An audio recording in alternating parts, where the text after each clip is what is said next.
Тазалыкты сактоо, жетиштүү жана туура тамактануу, спорт менен денени чыңдоо, бекем ден соолукка өбөлгө. Эфирде Дениз Ак балдар берүүсү, Дениз Ак балдар жаркын келечек.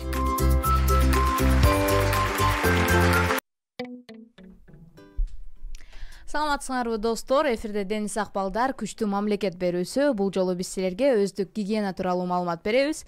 Бүгүн бизде конокто Айтпай Имаров атындагы орто мектебинин окуучулары. Кош келипсиңер. Саламатсызбы? Анда сөздү сегизинчи класстын окуучусу Адинага берсем, Адина досубуз эртең мененки жана кечиндеги гигиена тууралуу бизге маалымат берет. Саламатсыздарбы? Мен Калбаева Адина 8-Б классында окуймун. Мен силерге эртең мененки жана кечиндеги гигиена тууралуу кененирээк айтып берем. Эртең менен эле биздин ден соолугубуз үчүн сөзсүз түрдө көнүгүүлөрдү жасабыбыз керек. Андан соң бетибизди, тишибизди таза кылып, сабын менен жууп алабыз. Андан соң ар бир адамдын ар бир үй-бүлөдө бирден сүлкү болуусу абзел. Себеби бир үй-бүлөдө бир сүлкү болсо, ал аркылуу аябай көптөгөн оорулар жугулушу мүмкүн. Андан кийин дасторконго отургандан соң ар бир чөйчөктөр аралашып кетет, ошол учурда дагы жугуштуу оорулар жугуп калышы мүмкүн. Андан соң кечки гигиена тууралуу айтып берсем, кечки гигиена сөзсүз түрдө биз жатаардан алдын тишибизди бир сыйра жууп жатыбыз абзел. Ал эми бир сыйра тазалык үчүн жуунуп жатыбыз дагы абзел. Биз сөзсүз түрдө тишибизди жуубуз керек. Себеби тишибизди жуубаганда ар кандай курттар же болбосо башка микробдор кирип, биздин тишибизде ар кандай ооруларды алып келиши мүмкүн. Негизинен эртең менен тиш жуубуз бул ден соолук үчүн же болбосо сулуулук үчүн жуабыз. Ал эми кечинде болсо сөзсүз түрдө ден соолугубуз үчүн жуабыз. Чоң рахмат, Адина. Өтө пайдалуу кеңештерди айтып өттүң. Сага суроо, бир күндө канча ирет тишти жууш керек?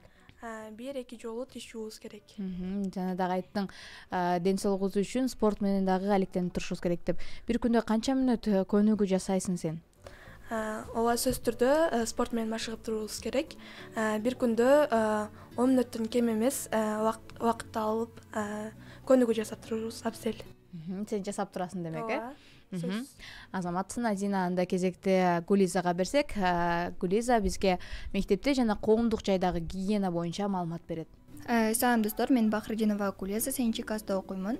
Мен мектептеги жана коомдук жайдагы гигиена тууралуу айта кетсем, мен мектепке келе жатканда бутылка же кружка ала келишибиз керек. Себеби биз мектептеги раковинадан же болбосо ашканадагы кружканы алып ичсек, ал ичиндеги таза эмес биз билбейбиз аны. Себеби ичибизге, организмибизге инфекция, мындай жугуштуу оору душар болушубуз мүмкүн.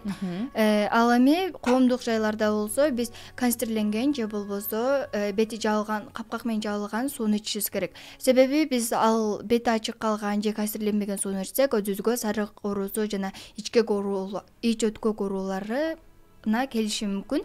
Ал эми биздин мектепте болсо бар шарттар каралган. Биз тазалык жөнүндө суроолорубуз болсо, биз соцпедагогко кайрылабыз. Азаматсың. Гулиза, сага суроо берип кетейин. Ал жогоруда айтып өттүң, сөзсүз түрдө бөтөлкө же кружка салып жүрүш керек деп.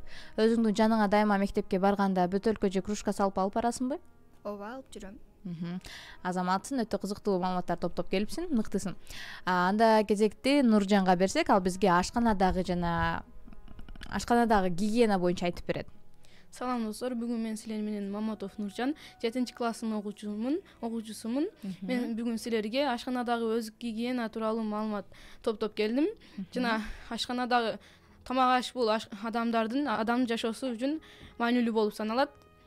Жана биз тамак аш даярдап жатканда гигиенага жана санитарияга көңүл бурушубуз зарыл. Биз ал адамдын жашоосу, адамдын организмдин жашоосу үчүн керектүү тамак аштарды жасоо биз үчүн жакшы иштерге алып барат. Эгерде биз тамак аштын сапатына карап жакшы тамак даярдасак, ал бизге пайдалуу болот. Биз эң алгач тамак даярдап жатканда башыбызга баш кийим кийип, жана тырмактарыбыздын алынуусу абзел, жана колубузду жууп тамак даярдашыбыз керек.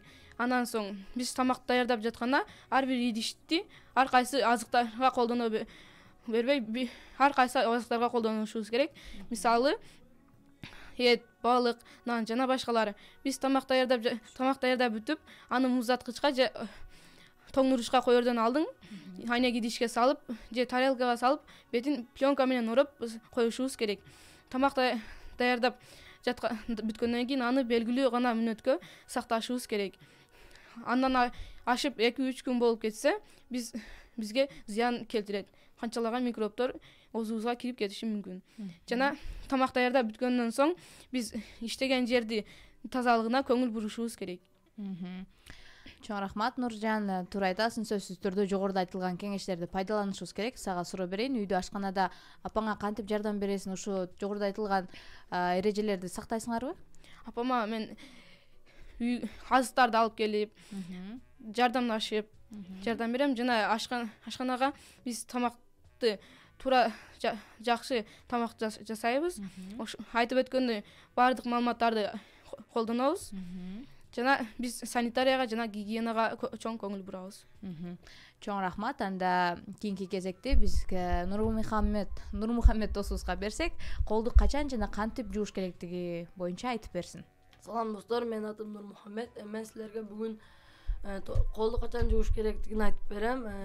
Колду биринчи тамактануудан алдын жана тамактануудан кийин жууш керек. Андан кийинкиси түшкүргөндөн же жөтөлгөндөн кийин жууш керек. Же мурунду тазалаганда жууш керек. Жана коомдук транспортко чыкканда жууш керек. Кийинкиси үй жаныбарлары менен ойноп келгенде же мал карап келгенде колду жууш керек. Жана акча кармаганда колду жууш керек. Көчөдөн ойноп келгенде же мектептен келгенде кол жууш керек. Жана кишилер менен кол алышып учурашкандан кийин колду жууш керек. Эң башкысы колуңузду кирдетип алганыңызды билсеңиз, суюк самын менен жууп жүрүңүз. Ушул эрежелерди сактасак, ден соолугу чың болот. Жана Чоң рахмат Нурмухаммед. Сага суроо, колду канча секундда жууш керек? 30 секундтан кем эмес убакытта жууш керек. Азаматсың. Бир күндө канча ирет сен кол жуасың? Даратканага барганда же даратканага келгенде жууш керек. Жана тамактануудан алдынан жуам. Азаматсыңар, бизге бөлүнгөн убакта соңуна келип баратат. Анда мен силерге эркин микрофон берейин. Биздин досторубузга өзүңөрдүн дагы кеңешиңер менен бөлүшүп кетсеңер болот. Төмөндө биз айткандай эле баардык эрежелерди сактасаңар, мамлекетке чоң салым кошкон болосуңар жана өзүңөргө оң таасирин тийгизет. Азаматсың. Кезек Гулизада. Таза суу бул ден соолуктун кепилдиги дейт. Биз таза суун өзүбүздүн ден соолугуда жана мектептеги жана коомдук жайдагы гигиенаны сактасак, бул өзүбүзгө гана оң таасирин тийгизет. Азаматсың. Гулиза, кезек сенде Нуржан.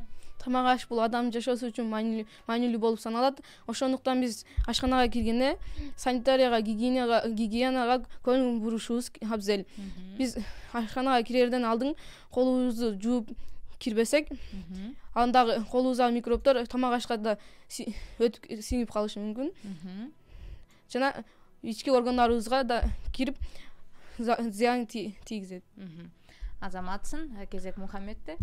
Достор, силер колуңар таза жууп жана туура жуушту үйрөнгүлө. Жана көчөгө чыкканда жаңыңарга антисептик салып алгыла, колуңарды тазалап жүрүңүз. Рахмат, Азаматсыңар. Мына ушундай достор, бардыгыбыз өздүк гигиенаны сакташыбыз керек. Эфирде Дени Сак балдар күчтүү мамлекет берүүсү болду. Бул жолу достор силерге өздүк гигиена, башкача айтканда тазалык тууралуу айтып бердик. Бизге бөлүнгөн убакыт соңуна келип жетти. Кийинки эфирден амандашканча сак саламатта калгыла.